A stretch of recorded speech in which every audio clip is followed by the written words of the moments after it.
Lang sa ni Batangas First District Representative Lebiste na may planong magsampa ata ng kaso laban sa partner dahil sa usapin ng pagbenta umano ng kumpanya niya na may prangkisa. Anong reaction mo rito, partner? Libel. Mhm. Sa prangkisa, pagbenta niya ng prangkisa. Oo. kahit nga si Yussi Claire, hindi niya magets kung ano pinagkaiba siguro, no? Hindi, no? Parang te-technicalin ka lang eh. Anong sinabi ko na libelous? Oo. Natanong ko lang kung Oo. anong nasabi ko na libelous. Well, hindi ko napakinggan no yung buong kung ano man yung naging statement mo rito, partner, patungkol doon sa usapin ng prangkisa ng kanyang kumpanya. Pero sa isang interview, partner, sa kabilang himpilan, ito yung sinasabi, no? Di umano magsasampa ng kasong libelo against you. Alam nyo, yung pagsasampa ng kaso, karapatan naman po yan ng kahit sinong tao, no? No? Ang problema, 'di ba, kapag kung mapapatunayan, 'di ba, lilitisin pa naman 'yan. Pero karapatan mo 'yan, hindi mo naman mapipigilan 'yan eh. Kung gusto kong sampahan ng kaso, wag ko no, 'di ba, hindi mo mapipigilan 'yan. Sampahan ka ng kaso, ang kaya mo lang gawin, sagutin 'yan. Sa mga abogadong kagaya ni Yussi Claire, tatawanan lang po kayo niyan. Ayan, gagastos pa ba siya? May siya mismo, abogado siya. Ayan nga, hindi man lang siya. Ayaw lang niya siguro tawanan, no? Pero, nag-aano na rin siya. Anong libelous dun? Di ba? Alam na alam po niya yan. Alam na alam po niya yan, no? Yung pasikot-sikot dyan. Hindi naman yan normal na tao na tatakutin mo eh. Di ba? Sige, panoorin pa natin. Hindi ko alam kung anong gusto niya patungkulon dyan. So, tingnan ko na lang kung ano yung kwento niya. Oo. Okay, hihintay na lang yung kung anong magiging hagbang niya.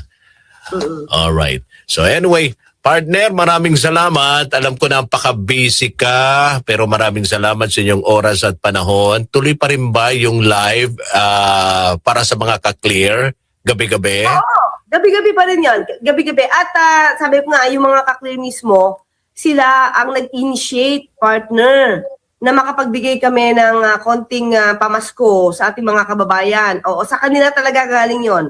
Yung ganong intention, yung kanilang suggestion, sa kanila nang galing. So maraming salamat sa mga ka-clear. Precious, of course, kay UB. ayun, Precious Gaspar 45 Namahagi pa pala sila ng munting pamasko, di ba? Yan ang malupit, di ba? Yan ang hindi matutularan ng natin, no?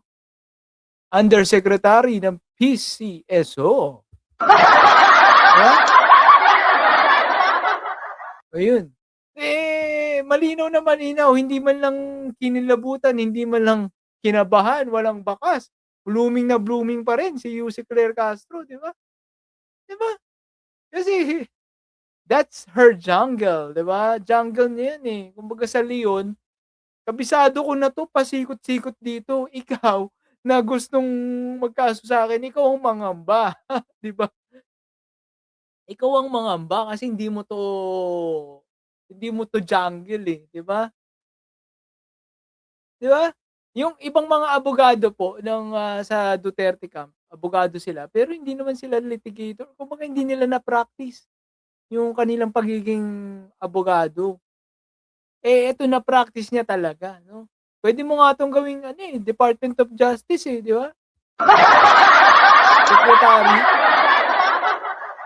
Kasi kailangan mo kasi meron kang matinding grasp sa batas, no? Yung ibang abogado, ang alam lang nila yung mga loopholes eh. Saan tayo dadaan kapag nakasuhan tayong ganito? Ano yung pampadelay natin para yung kliyente natin tumagal sa Timor-Leste? May mga gano'ng abogado, pero merong abogado na talagang praktisado, alam nila kung saan susuungin 'no. Alam na nila 'yan 'no, kung saan mag-navigate, kung saan na pupunta yung kaso. 'Di ba?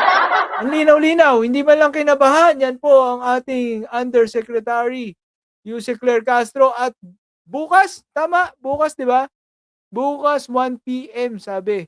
Ayun, papaalala po natin sa lahat ng nanonood ngayon, kung gusto niyo pong makita si Yuse Claire Castro bukas, meron po silang, talakayan ni Boss M sa Mark Ramos channel 'no. Mark Ramos channel, ha? Mapapanood niyo po siya kasama si Boss M, 'yan, Mark Ramos channel, 1 PM. Tama, bukas 'no? Bukas, nasaan na 'yun? Hindi ko na makita. Ayun, bukas 1 PM, kasama si Boss M 'no. Ta-try ko ngang ano, kung gising ako tatanong ko kung puwedeng maki-join. Ayun, yes, 1 PM sabi ni Chai Chair, yan. Alright, malupit 'no? Magandang tanungan 'yan, tatanungin natin. Yuse Claire, bakit blooming pa rin po kayo? Ano po bang, secret routine niyo beauty regime 'no? Mga gano'ng katanungan. Walang kuwenta kay Leviste, ano lang 'yan. Pero pagkakataon ni ma-trending na naman si Yuse Claire. Yes, Pinas time po 'yan, 1 PM bukas, Philippine time, alright. Ngayon po ang oras ay 6:07 in punto 'no, 6:06 ng 6:07, 'yan. Tingin pa tayo ng ating tatalakayin, shoutout muna po tayo 'no. Shoutout sa ating, mga masugid na ang dami natin ngayon, Ayan, Chai Chair, Benj, Uy, Caroline, Aurelia, ayan, shoutout po sa inyo. Pedro, parang si Marco Vita at 10K bawat pamilya, ganyan ang mga politiko na walang palabra de honor, yung mga nangangako 'no. Mangangako ng serbisyo, meron akong ginawang video diyan, 'di ba nung panahon na na sila po ay, tumatanggap ng kontrata, proud na proud sila, 'di ba? Proud na proud sila, 'di ba? Ako ang pinakabatang bilyonaryo, ako pinakamagaling congressman, ta's ngayon nagkakamulta-multa na, 'di ba? Pinagmumulta-multa na, ano na nangyari?